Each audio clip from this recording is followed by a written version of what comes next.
Hi friends, అందరికి ఉగాది పండుగ శుభాకాంక్షలు. అందరు బాగుంటారు ఫ్రెండ్స్, అందరు బాగుండాలి, అందులో మనం ఉండాలి. ఇంతకీ మీ పనులు అయినా లేదా? ఈరోజైతే పండగ చాలా తొందరగా లేచిన, అయినా నా పని బాగా లేట్ అయింది. నా పని కంప్లీట్ అయ్యే వరకు చాలా లేట్ అయింది. ఈరోజే కాదు, నాకు ఎప్పుడు అట్లా లేట్ అవుతుంది. ఎంత తొందరగా చేయాలనుకున్నా లేట్ అవుతుంది. ఇంకా పచ్చడికి ఏమేమి కావాలో తొందరగా నాన్న స్నానం చేసుకొని బయటకు వెళ్ళి అన్నీ తీసుకొచ్చిండు. ఇంకా నేనైతే తొందర లేచి స్నానం చేసుకొని పూజ అయితే కంప్లీట్ చేసుకున్నా. నేను పూజ కంప్లీట్ చేసుకున్నా. అమ్మనేమో నాన్న తీసుకొచ్చిన అన్నిటితో పచ్చడి తయారు చేసింది. ఇంకా దేవుడికి నైవేద్యం ఏమేమి కావాలో అవన్నీ కూడా చేసినాం. అదే భక్షాలు, శనగాకు, ఇంకా భక్షాలకు ఉడికించిన పప్పు ఉంటుంది కదా, దాంతో చారు కూడా చేస్తాము.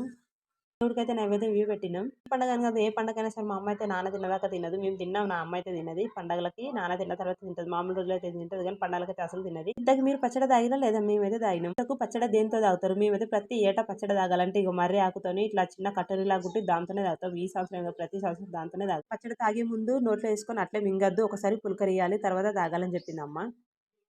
ఇప్పుడు